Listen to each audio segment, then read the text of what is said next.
اس میں عمر کے رشتہ دار بھی گرفتار ہو کے آئے تھے، ابو بکر کے رشتہ دار بھی گرفتار ہو کے آئے تھے۔ کہا اس کا فائدہ کیا ہے اتنی سخت بات کی تم نے؟ کہنے لگے یہ مراد رسول ہے، عز الاسلام ہے، اللہ سے مانگ کے لیا ہے یہ ہیرا حضور صلی اللہ علیہ وسلم نے، اس کی رائے ہے۔ کہنے لگے دو فائدے۔ پہلا فائدہ تو یہ ہے کہ ہمارا ایمان مکمل ہو جائے گا کہ ہم نے نبی کی محبت پر اور اللہ کے دین کے حکم پر اپنی اولاد کی محبت، اپنے بھائیوں اور خاندان کی محبت اس کو غالب نہیں ہونے دیا، نبی کی محبت کو غالب رکھا، ایمان کی محبت کو غالب رکھا۔ اور دوسرا فائدہ یہ ہے کفار و مشرکین پر ہماری دھاک بیٹھ جائے گی، رعب اور دبدبہ قائم ہو جائے گا۔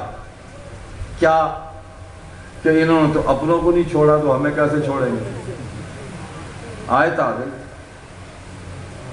ہاں یہ بھی موافقات عمر میں سے ہے کہ فیصلہ اللہ کا بھی یہی ہے جو اللہ کے نبی نے تمہارے سامنے سنایا اور باقیوں نے سنایا، چونکہ تقدیر میں ہم نے یہی فیصلہ لکھ دیا ہے کہ ان سے فدیہ لے کے ان کو رہا کر دیا جائے۔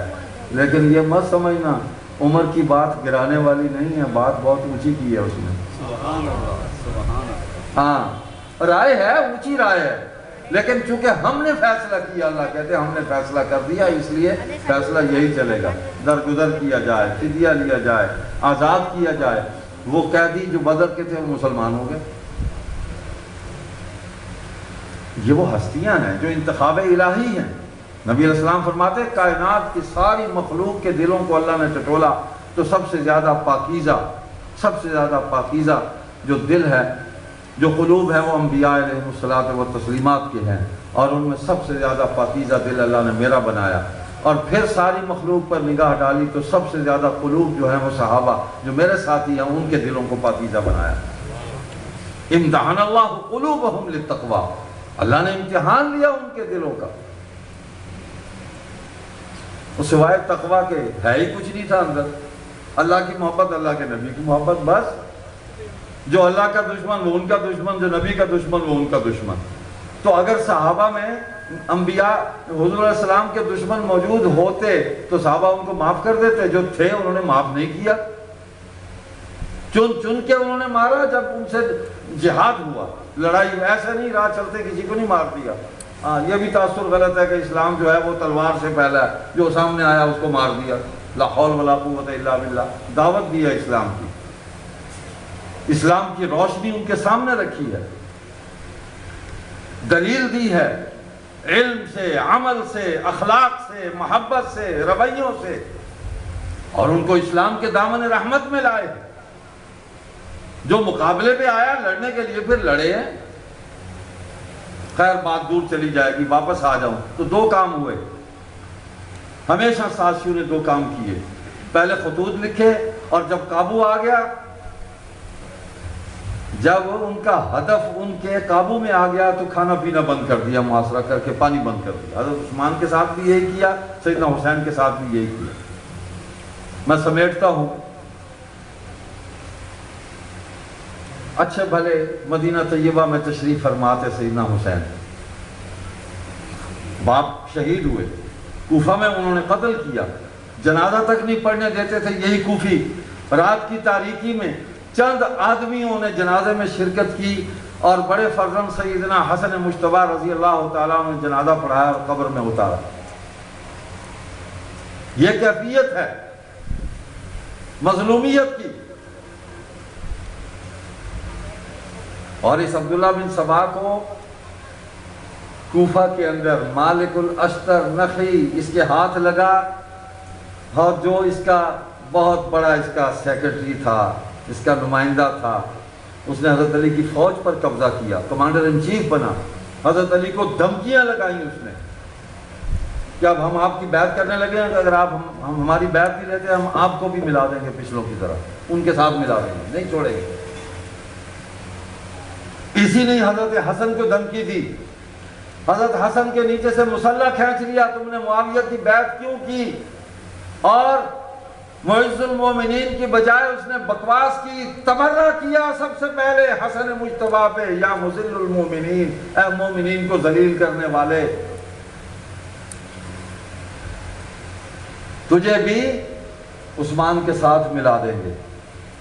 یہی تھا کہ جس کی تحریک بغاوت کے نتیجے میں صفین کا مارکہ ہوا، جمل کا مارکہ ہوا۔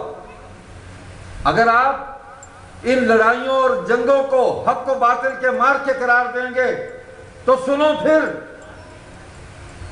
سنو، صفین کی جنگ کے اندر ادھر حضرت معاویہ کی فوجیں، حضرت علی کی فوجیں ہیں، لڑانے والے تو یہی سبائی تھے، غلط فہمیاں پیدا کرنے والے۔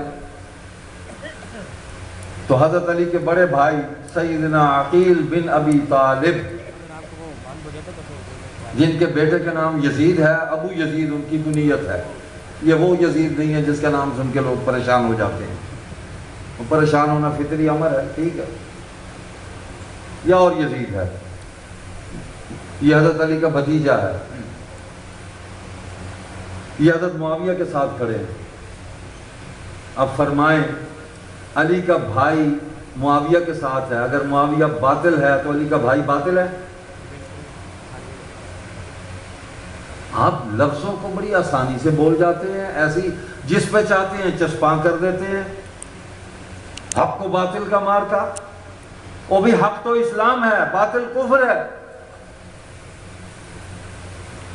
آپ زیادہ سے زیادہ یہ کہہ سکتے ہیں کہ ان کا موقف جو ہے وہ حضرت علی کا موقف جو ہے وہ ان کے موقف کے مقابلے میں صحیح تھا، درست تھا، ان کا موقف جو ہے یہ بھی آپ کو کہنے کا حق نہیں ہے، اس لیے کہ حضرت معاویہ کے ساتھ 55,000 صحابہ کھڑے ہیں۔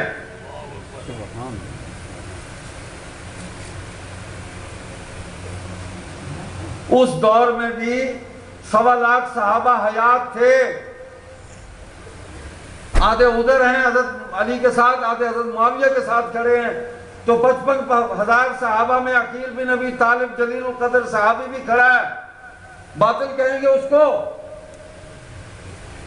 حد ہو گئی ہے، جس طرف جی چاہتا ہے چل پڑتے ہیں لوگ۔ حق و باطل کا مارکا، انتظامی اختلاف ہے، ہو گیا۔ حضرت عقیل نے خود فرمایا حضرت علی کو کہ میں آپ کے موقف کے مقابلے میں معاویہ کے موقف کو درست سمجھتا ہوں، یہ ان کا حق تھا، ہم دونوں میں سے کسی کو بھی غلط نہیں کہتے، دونوں ٹھیک تھے، دونوں ہماری محبتوں کے مرکز ہیں۔ ہم ہوتے کون ہیں بھئی؟ ہماری اوقات کیا ہے؟ میرے تمہارے اسلام کا گواہ کون ہے؟ میری ماں اور میرا باپ، میرے گھر والے، میرے دوست احباب، ان کے ایمان کی گواہی حضور صلی اللہ علیہ وسلم دے رہے ہیں، اللہ کے فرشتے دے رہے ہیں، قرآن ان کے ایمان کی گواہی دے رہا ہے۔ اولئک هم المؤمنون حقا، سبحان اللہ، سبحان اللہ۔ قرآن کہہ رہا ہے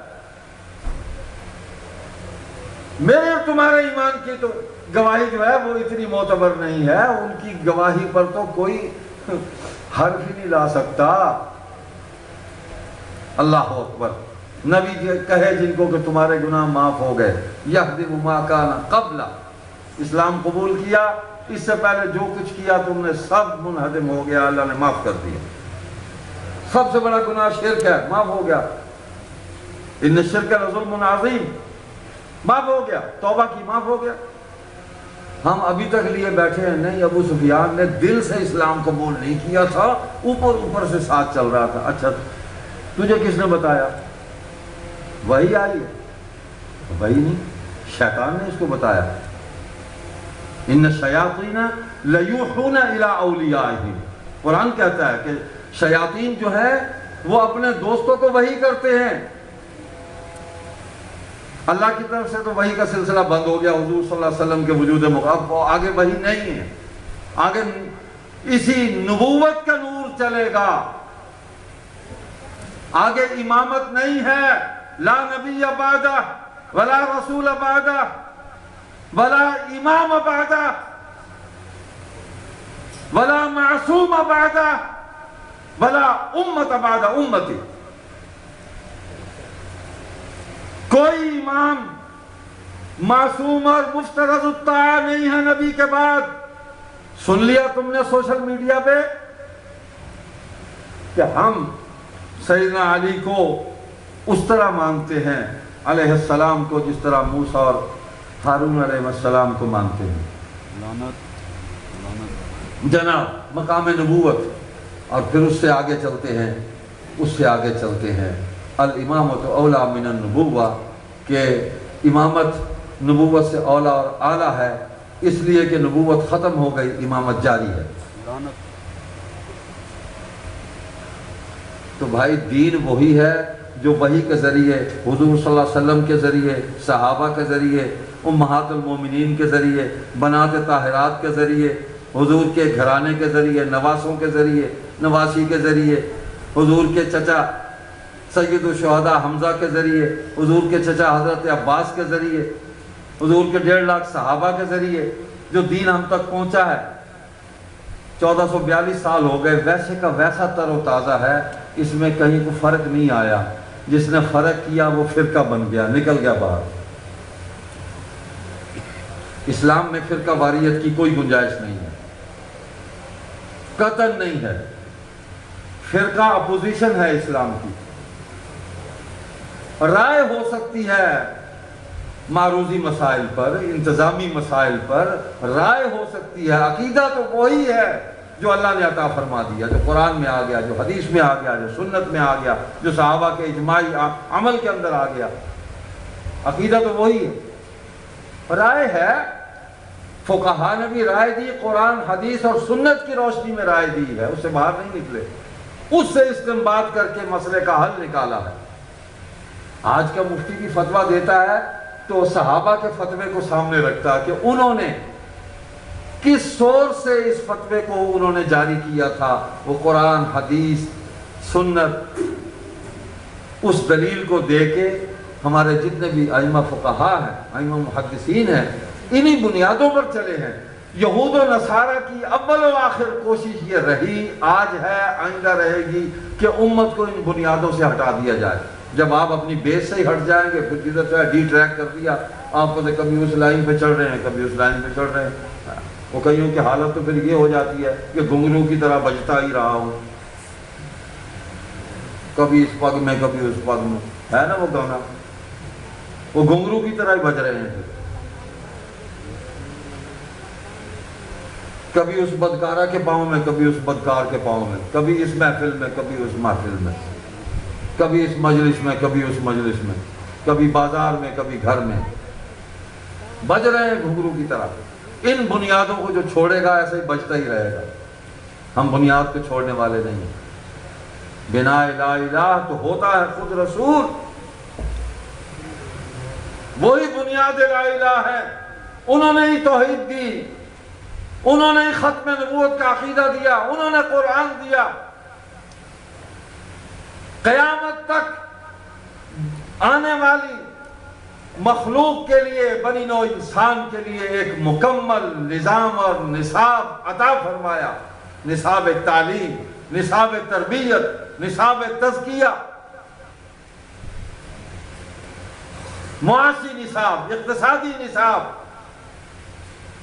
ریاست و حکومت کا نصاب، جہاد کا نصاب، کوئی بات چھوڑی نہیں ہے، سب کچھ دے گئے۔ تو اس نے کہا تھا کہ خلیفہ نامزد نہیں کر گئے لیکن کر گئے تھے تو علی نے بیعت کی، کر گئے تھے تو علی نے اطاعت قبول کی، اور جب علی کی باری آئی تو علی اپنا حق لے کر کھڑے ہو گئے۔ ٹھیک ہے، معاویہ نے بھی انکار نہیں کیا خلافت علی کا، فرمایا آپ مجھ سے ہر اعتبار سے افضل ہیں، ہر اعتبار سے افضل ہیں، کوئی نہیں ہے آپ کا ہمسر، ہو نہیں سکتا۔ بیٹے سے بھی یہی کہا کہ تو حسین کا بھی ہمسر نہیں ہو سکتا، جو نسبت اس کو حاصل ہے تجھے نہیں ہے، وہ سیدہ فاطمہ کا بیٹا ہے، وہ حضور صلی اللہ علیہ وسلم کا نواسا ہے، کون ہے جو اس کے ساتھ مل سکتا ہے؟ حضرت معاویہ کہہ رہے ہیں بیٹے کو، یزید کو کہا انہوں نے۔ فضائل اپنی جگہ ہے، سب کچھ اپنی جگہ ہے، لیکن مجھے یہ بتائیں کہ کسی بھی صحابی کو جب حکومت اور خلافت ملی ہے اس نے دین کی بنیادوں کو چھوڑا؟ اگر چھوڑتا ہے تو قرآن غلط ہو جائے گا۔ اعوذ باللہ من الشیطان الرجیم الذین ان مکناہم فی الارض اقاموا الصلاة وآتوا الزکاة وامروا بالمعروف ونہوا عن المنکر۔ یہ وہ لوگ ہیں، یہ ہمارے بارے میں کہا ہے، یہ وہ لوگ ہیں۔ نزول قرآن کے وقت ہم تھے، یہ صحابہ تھے۔ اللہ فرما رہے ہیں یہ وہ لوگ ہیں اگر ہم ان کو زمین پر حکومت اور اقتدار دیں، ان مکناہم فی الارض، پہلا کام یہ کریں گے اقام الصلاۃ، نظام صلاۃ کو قائم کر دیں گے، نماز کو قائم کر دیں گے، یہ نظام زکوٰۃ کو قائم کر دیں گے، یہ ریاست اور حکومت کے اندر نیکی کا حکم کریں گے اپنی حکومت سے، ریاست مدینہ سے، برائی کو روکیں گے بزور قوت، بزور قانون، ریاست کے قانون سے روکیں گے برائی کو۔ روکا؟ کسی ایک صحابی نے بھی ان بنیادوں سے انحراف کیا ہو تو نام لو۔ نماز موقوف ہو گئی ہو،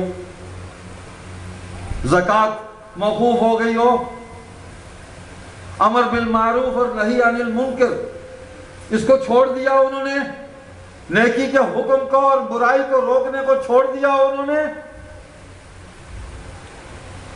حضور علیہ السلام کے بعد جہاد کو سب سے پہلے کس نے جاری کیا؟ آپ کے خلیفہ بلا فصل ابو بکر صدیق نے جہاد کو جاری کیا۔ بھیجا نہیں اسامہ کو شام کی طرف کہ جاؤ، اس لشکر کو حضور صلی اللہ علیہ وسلم نے روانہ کیا تھا۔ حضور کے وصال کی خبر سن کے یہ مدینے سے باہر ہی تھے، ابھی واپس آ گئے تھے، تو جس کو حضور نے روانہ کیا میں کیسے روک سکتا ہوں، جاؤ۔ پھر نشان دیا، عمر پریشان، صحابہ پریشان، امیر المومنین کیا کر رہے ہیں؟ حضور کی جدائی کا صدمہ، غمگین، گرے ہوئے ہیں ہم، ہمت نہیں ہم میں، آپ ان کو بھیج رہے ہیں اور ایک نوجوان کو بھیج رہے ہیں۔ فرمایا یہی وقت ہے۔ ابو بکر اپنی جسمانی ساخت کے اعتبار سے تو بہت کمزور تھا، منحنی انسان تھا، بہت کمزور تھا، پر ایمان اس کا اتنا طاقتور تھا کہ عمر جیسا جری بہادر، علی جیسا بہادر اور جرأت مند بھی اس ایمان پر رشک کرتا تھا۔ کہتے ابو بکر نہ کھڑا ہوتا تو پتہ نہیں کیا ہو جاتا۔ روانہ کیا، فتح یاب ہو کر واپس آیا، اور دوسرا لشکر ابو جہل کے بیٹے اکرمہ رضی اللہ تعالی عنہ، دیکھو کیا اللہ کی قدرت ہے، کیا نبی کی نظر کرم ہے کہ جس کے باپ نے ساری زندگی نبی کی مخالفت کی انتہا کی ہے، اس کا بیٹا جو ہے وہ نبی کی حرمت، نبی کی ختم نبوت پر قربان ہوتا چلا جا رہا ہے۔ ابو بکر صدیق نے اس کو لشکر کا سربراہ بنایا کہ جاؤ مسلمۃ الکذاب کے خلاف تم جہاد کرو گے۔ 70,000 کے لشکر کو تہہ تیگ کر دیا۔ صحابہ کہتے ہیں دو ہی جنگیں تھیں، یا بدر تھی یا یہ یمامہ کا جہاد تھا جو مسلمۃ الکذاب مدعی نبوت کے خلاف لڑا گیا۔